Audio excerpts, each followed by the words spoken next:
Hiya, this is Matthew Pope from the Pope's perspective. I want to talk about Ukraine and what's going on over there at the moment because um, Stalin Starmer is poking the fire a bit, and yeah. Now, this is a thing that right wing people do differ on. A lot of right wing people are wanting to go over to Europe and fight against communism, even though Russia isn't a communist country anymore. Or there's the left that just want to side with Ukraine. Apparently, Putin's the tyrant. Now, Putin's invasion of Ukraine had nothing to do with expanding territory. What it was the fact that Putin didn't want NATO on its doorstep.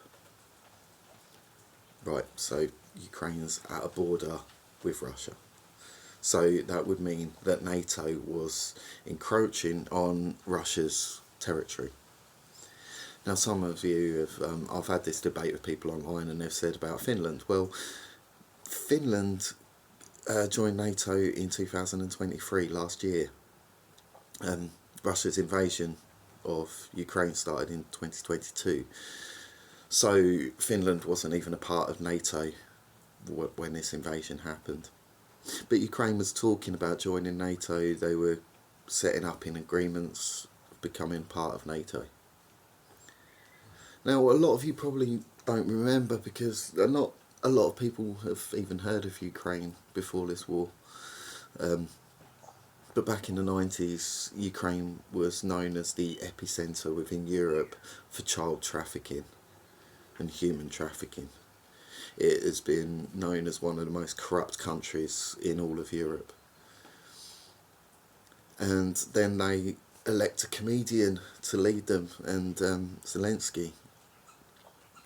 Now, there's so many aspects of this that sort of don't match. Well, why are we back in Ukraine?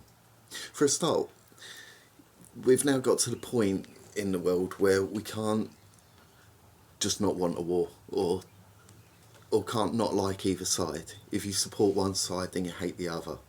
That's or if you hate one side, then you support the other. It's none of this sort of fluidity about the actual circumstances. We can't say we don't support Russia, but we don't support Ukraine. Just let them have at it. But why is our taxpayers' money going towards it? And now, with Stalin Starmer, is now threatening to send in troops, which our military is the weakest now that it's ever been. And we are sending troops over to Ukraine to fight their war that we have been pouring all our money into. Billions of pounds. We're told that elderly people can't have their fuel allowance in this country, yet we can send billions of pounds over to Ukraine. Now, the thing about the support for Ukraine and how it came about is fascinating, because if you remember, when Joe Biden was running for presidency over in America, there was a lot of stuff going about Ukraine, especially regarding Hunter Biden's laptop. So we knew that the Biden family had some really dodgy dealings in Ukraine. We know that Ukraine had something over the Biden family. And let's face it, when the war kicked off, America was the first to say, look, we're going to pour all this money into Ukraine. We're going to fund this war. Now, we've actually gotten to the point where we're sending as much money to Ukraine as what we spent on the entire World War II. And yet, where's it going? There's been no accountability. Now, in recent events, Putin has said that he would happily sit at the negotiation table with Donald Trump when he gets signed into office, which is great. Zelensky has turned around and said that they shouldn't negotiate because Ukraine is an independent country and they don't have to do what other people tell them to. Well, they're happy to take everyone's money, but they're not happy to sit down at the negotiation table. So that tells me that one side's Also, Zelensky said that the way that he wants to stop this war is for Russia to return all of the land that they've taken since they dissolved the empire. So every bit of Crimea that Russia has taken, Ukraine wants them to give it back. Now, that's something that Putin's never going to do.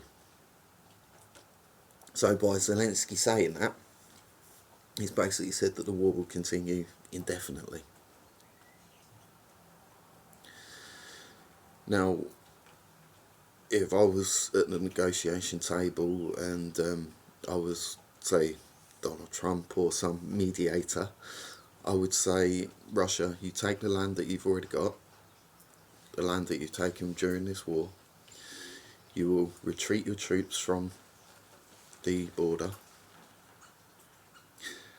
and we'll negotiate the terms of if Ukraine does or does not accept NATO. That would be as simple as that. But yeah, obviously, as always, I'd like to hear your views and thoughts on this.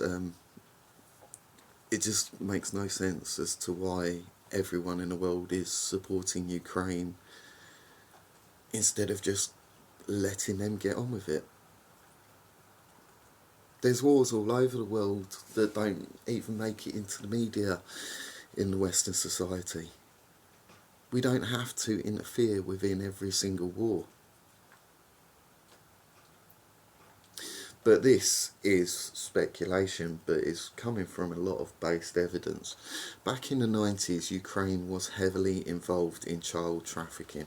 A lot of the child trafficking through Europe in the West came through Ukraine.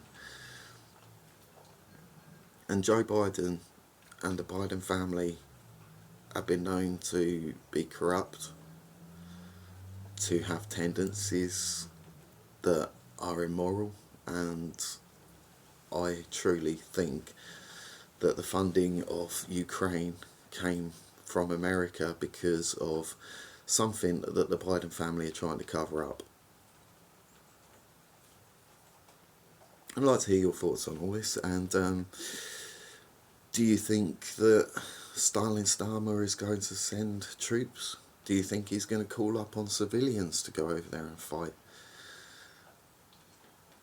You never know with this guy. Well, thank you ever so much for listening. Please like, share and subscribe, and please share your comments. Thank you.